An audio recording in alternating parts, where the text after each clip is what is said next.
ಒಂದು ಹೊಸ ವಿಶೇಷವಾದಂತಹ ತೀರ್ಮಾನಕ್ಕೆ ನಾವೆಲ್ಲ ಬೆಂಗಳೂರು ನಗರದವರೆಲ್ಲ ಏನು ಹೇಳಿದ್ದಾರೆ ಮತ್ತು ನಾನು ಒಪ್ಕೊಂಡಿದ್ದೇನೆ ಅಂದರೆ ಈ ಫುಟ್ಪಾತ್ಗೆ ಒಂದು ಹೊಸ ಪಾಲಿಸಿ ತರಬೇಕು ಅಂತ. ನಾಗರಿಕರು ಈ ಫುಟ್ಪಾತಲ್ಲಿ ಓಡಾಡೋಕ್ಕೆ ಎಲ್ಲ ತೊಂದರೆ ಆಗ್ತಾಯಿದೆ. ಭಾಳ ಇನ್ವೆಸ್ಟ್ಮೆಂಟ್ ಮಾಡಿ ಫುಟ್ಪಾತ್ ಮಾಡಿಸಿರ್ತೀವಿ, ಅಲ್ಲೆಲ್ಲ ಕೂಡ ಈ ಸ್ಟ್ರೀಟ್ ವೆಂಡರ್ಸ್ ಎಲ್ಲ ಕೂಡ ಗಾಡಿಗಳು ನಿಲ್ಸ್ಕೊಳ್ಳೋದು, ವ್ಯಾಪಾರ ಮಾಡೋದು ಈ ರೀತಿ ಆಗ್ತಾಯಿದೆ.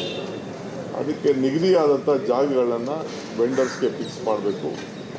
ಈ ಫುಟ್ಪಾತ್ನ ಕ್ಲೀನ್ ಮಾಡಿ ಅವಕಾಶ ಮಾಡಿಕೊಡ್ಬೇಕು ಜನರು, ನಾಗರಿಕರು ಓಡಾಡೋಕ್ಕೆ.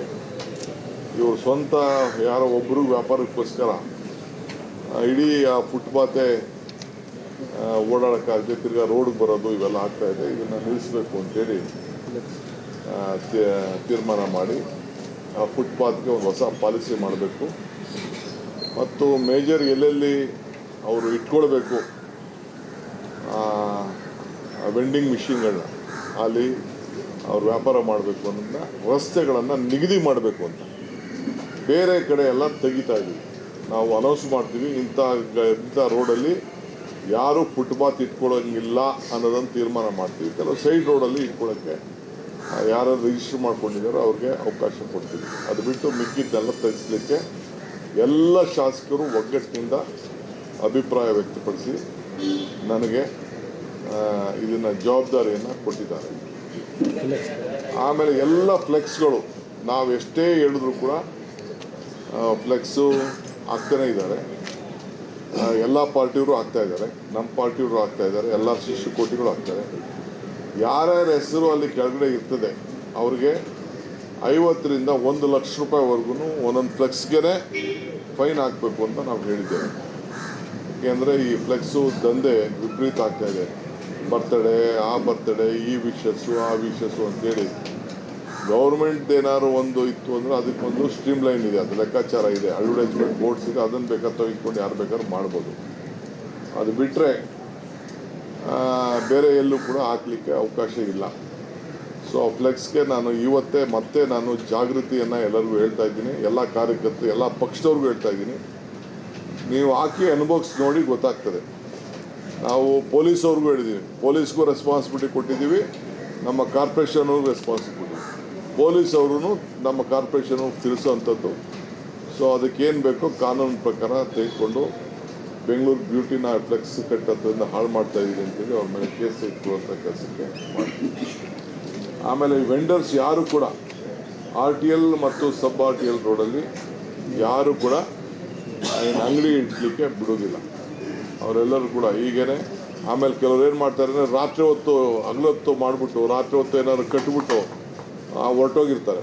ಅಂಥದ್ದೆಲ್ಲ ಕೂಡ ಪ್ಯಾಕ್ ಮಾಡಿಕೊಂಡು ಹೋಗ್ತಾ ಇರ್ತಾರೆ. ರಾತ್ರಿ ಹೊತ್ತು ಯಾರು ಆ ಥರ ಗಾಡಿಗಳನ್ನ ಮೇಯ್ನ್ ರೋಡಲ್ಲಿ ನಿಲ್ಲಿಸ್ಬಿಟ್ಟು ಈ ಎಳ್ನೀರು ಇರ್ಬೋದು, ತರಕಾರಿ ಇರ್ಬೋದು ಮುಚ್ಚಿಬಿಟ್ಟು ಹೋಗ್ತಿರ್ತಾರೆ.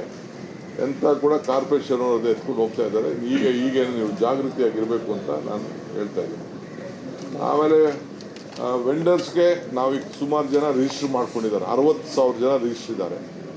30,000 ಜನ ತಳ್ಳೋ ಗಾಡಿ ಬೇಕು, ನಮಗೆ ವೆಹಿಕಲ್ಸ್ ಬೇಕು ಅಂತ ರಿಕ್ವೆಸ್ಟ್ ಮಾಡಿದ್ದಾರೆ. ಅದಕ್ಕೆ ಟೆಂಡರ್ ಕರಿತಾ ಇದ್ದೀವಿ. ಅಂಥವ್ರಿಗೆ ಬಂದು ರೋಡಲ್ಲಿ ವ್ಯಾಪಾರ ಮಾಡಿಕೊಂಡು ಸೈಡಲ್ಲಿ ನಿಂತ್ಕೊಂಡು ಹೋಗೋದಕ್ಕೆ ಅವಕಾಶ ಮಾಡಿಕೊಡ್ತೀವಿ. 30,000 ಜನ ಈಗ ನಮಗೆ ಬೇಕು ಅಂತ ಕೇಳ್ಕೊಂಡಿದ್ದಾರೆ. ಅದಕ್ಕೆ ಟೆಂಡರ್ ಕರೆದಿದ್ದೀವಿ. ಆಲೆ ಇನ್ನು ಮಿಕ್ಕಿದ್ದು ಕೂಡ ಕರಿತೀವಿ ನಾವು. ಆ ಡಿಸೈನು ಕೂಡ ನಾನು ತೀರ್ಮಾನ ಮಾಡಿದ್ದೀನಿ. ಸೊ ಮಾಡ್ತೀನಿ. 60,000 ಜನ ಅಫಿಷಿಯಲ್ ರಿಜಿಸ್ಟರ್ ಮಾಡ್ಕೊಂಡಿದ್ದಾರೆ ಬೆಂಗಳೂರು ನಗರದಲ್ಲಿ. ಅವ್ರಿಗೆ ನಿಮ್ಗೆ ನಾವೆಲ್ಲಿ ಹೇಳ್ತೀವಿ ಆ ಜಾಗಗಳಲ್ಲಿ ಬೇಕಾದ್ರೆ ನೀವು ವ್ಯಾಪಾರ ಮಾಡಿಕೊಂಡು ನೀವು ಹೋಗಲಿಕ್ಕೆ ಒಂದು ಅವಕಾಶ ಇದೆ.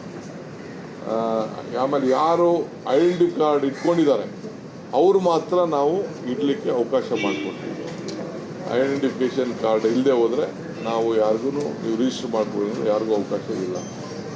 ಆಮೇಲೆ ಪಾರ್ಕಿಂಗ್ ಟೈಮ್, ಪಾರ್ಕಲ್ಲಿ ಟೈಮ್ಗಳೇನಿದೆ ಆ ಪಾರ್ಕ್ ಟೈಮ್ನ ನೀವು ಎಲ್ಲ MLAಸ್ಗಳೇ ಹೇಳಿದ್ದಾರೆ.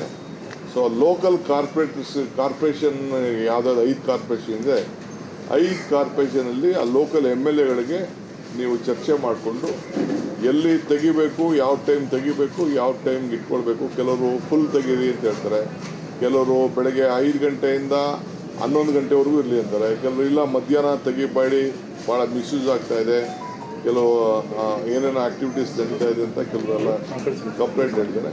ಸೊ ನಾವು ಅವ್ರಿಗೆ ಆ ವಿಚಾರನ ನಾವು ಬಿಟ್ಬಿಟ್ಟಿದ್ದೀವಿ. ಆಮೇಲೆ ಪಾರ್ಕಿಂಗ್ ಪಾಲಿಸಿ,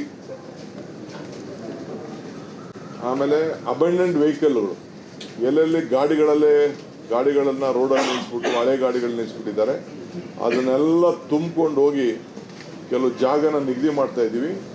ಕೆಲವು ಜಾಗನ ರಿಕ್ಲೈಮ್ ಆಗಿರೋದು ಈ ಲೆಗಸಿ ಡಂಪ್ ಸೈಟ್ಗಳಿದೆ, ಪೊಲೀಸ್ ಅವ್ರಿಗೆ ಅದನ್ನು ಹ್ಯಾಂಡ್ ಓವರ್ ಮಾಡ್ತಾ ಇದ್ದೀವಿ.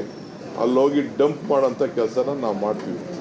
ಯಾರು ರೋಡಲ್ಲಿ ಸುಮ್ಮನೆ ಗಾಡಿ ನಿಲ್ಲಿಸ್ಬಿಟ್ಟು ವಾರ ಗಟ್ಟಲೆ 15 ದಿನ 20 ದಿನ ರೋಡಲ್ಲಿ ನಿಲ್ಲಿಸಿರೋ ಗಾಡಿಗಳನ್ನೆಲ್ಲ ತುಂಬಿಕೊಂಡು ಹೋಗ್ತಾ ಇರ್ತೀವಿ. ಯಾರೂ ಟ್ರಾಫಿಕ್ಕಿಗೆ ತೊಂದರೆ ಆಗೋ ರೀತಿ ಕೆಲವರೆಲ್ಲ ಹಳೆ ವೆಹಿಕಲ್ಗಳನ್ನ ನಿಲ್ಲಿಸಿದ್ದಾರೆ. ಸೊ ಅಬಂಡೆಂಟ್ ವೆಹಿಕಲ್ಗಳಿಗೆ ಹೊಸ ಜಾಗನ ಕೊಟ್ಬಿಟ್ಟು ಅಲ್ಲಿ ಎತ್ಕೊಂಡು ಹಾಕ್ತಾಯಿದ್ವಿ. 3 ಜಾಗ, ಬೆಲ್ಲಹಳ್ಳಿ, ಬಿಟ್ಗಾನಹಳ್ಳಿ, ಗಿದ್ನಹಳ್ಳಿ, ಸೊಂಡೆಕೊಪ್ಪ, 3-4 ಜಾಗ ಇದೆ. ಇನ್ನೂ ಒಂದಷ್ಟು ಜಾಗ ಐಡೆಂಟಿಫೈ ಮಾಡ್ತೀವಿ. ಅಲ್ಲೋಗಿ ಗಾಡಿಗಳನ್ನ ಬಿಸಾಕೋಕ್ಕೆ ಪೊಲೀಸ್ ಅವ್ರಿಗೆ ಅವಕಾಶನ ನಾವು ಮಾಡಿಕೊಡ್ತಾ ಇದ್ದೀವಿ. ಬೆಳ್ಳಹಳ್ಳಿ, ಮಿಟ್ಗಾನಹಳ್ಳಿ, ಗಿಡ್ಡೇನಹಳ್ಳಿ, ಸೊಂಡೆಕೊಪ್ಪ, ಅಲ್ಲಿ 3 ಜಾಗ ಐಡೆಂಟಿಫೈ ಮಾಡಿದ್ವಿ, ಅಲ್ಲಿಗೆ ಮಾಡ್ತೀವಿ. ಆಮೇಲೆ ಪಾರ್ಕಿಂಗ್ ಪಾಲಿಸಿ ಒಂದು ವಿಚಾರ ಇದೆ.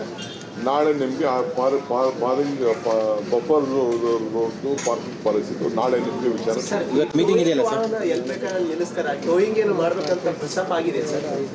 ಎಲ್ಲ ಕಾರ್ಪೊರೇಷನ್ಗೂ 2 ವೆಹಿಕಲ್ ಕೊಟ್ಟಿದ್ದೀವಿ.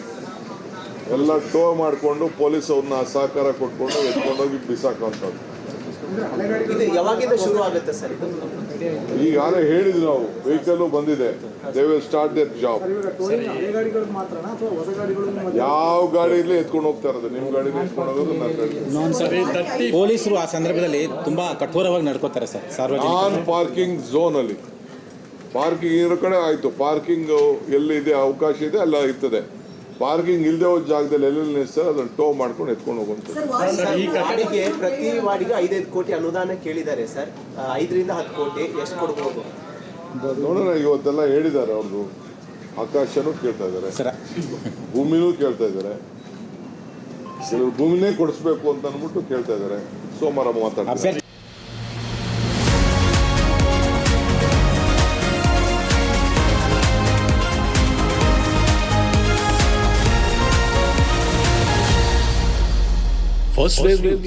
ನಿಮ್ಮ ದಾರಿ ನಮ್ಮ ಜವಾಬ್ದಾರಿ.